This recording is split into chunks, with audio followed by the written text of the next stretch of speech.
One thing that you can also do with it, which I'm pretty excited about, is market-specific taxation.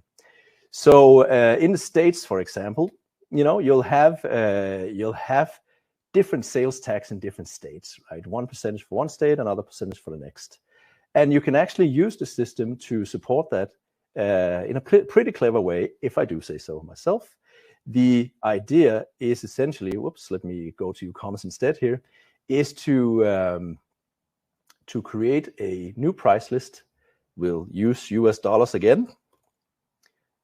And we'll use MSRP USD for this one. We'll set a tax rate of 0 because we don't have a great default for that.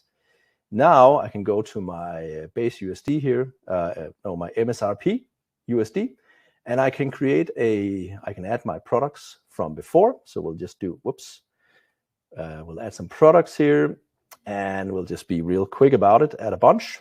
The idea with this one is that I add products with US dollar pricing in here. Like that. The pricing doesn't matter much. In this case here, you can sort of imagine how that would be imported from a different system. Good, so we have the products in play. Now the goal here is, rather than overriding prices, we're looking at overriding something different, the tax rate, right?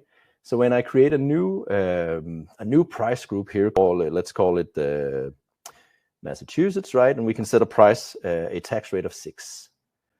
And I can go ahead and create another one for Florida. I'm not sure what the tax rate is. Let's call it 5. And I can create another one for California, 6%. With that, sorry, got ahead of myself. With that, I have a tax rate here, and I have some products in the base price list down here. They will actually populate down to these price lists, but I'm not overriding any product pricing here. So you'll see no product price overrides here. But what I am overriding is the tax rate, as you can see in the previous view here. So 5, 6, and 6%, which means I'm getting all the standard pricing across all states, but I'm getting different tax rates in particular states. And so we're overriding, parts of the price group instead of the actual prices. It's a pretty simple way to do a simple tax engine inside of Ucommerce. And of course, it works for the EU VAT rules as well. You can go ahead and do the same thing for European countries, where if you have high enough turnover in a particular market, you have to pay VAT in that particular country. So you can model that.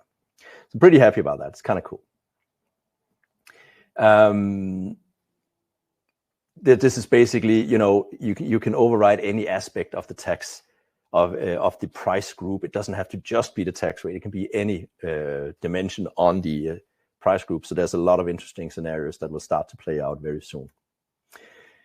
There's one thing that you can, which is currency. We have to sort of, if you have a price defined here, you can't use a different currency lower down in the hierarchy. It wouldn't make sense to have set a price at €1 and then start using Danish kroner, because it would completely redefine what is what. So there is a limitation here, and that's it. Alrighty, I just wanted to make sure I said this out loud. Of course, it can be used for retail prices with an MSRP fallback if you want to. Again, you maintain only the differences. You don't have to worry about, all the products that don't need to be overridden. So basically, you request a price here, and if you don't have a price, Ucommerce will fall back to a default price. So it's a pretty powerful capability. So that's the Derived Price Group capability. It's great for B2B customer pricing, loyalty programs, market-specific pricing, taxation in EU and US, retail fallbacks, and I'm sure you can come up with a ton more of things to use this awesome capability for. I was super excited when I saw it the first time, and I have been really eager to show you guys. I hope you see it and you think this is something that's super cool. But it's only half of the equation, because remember, there were 2 capabilities and this is just the one. So let's take a look at the other one.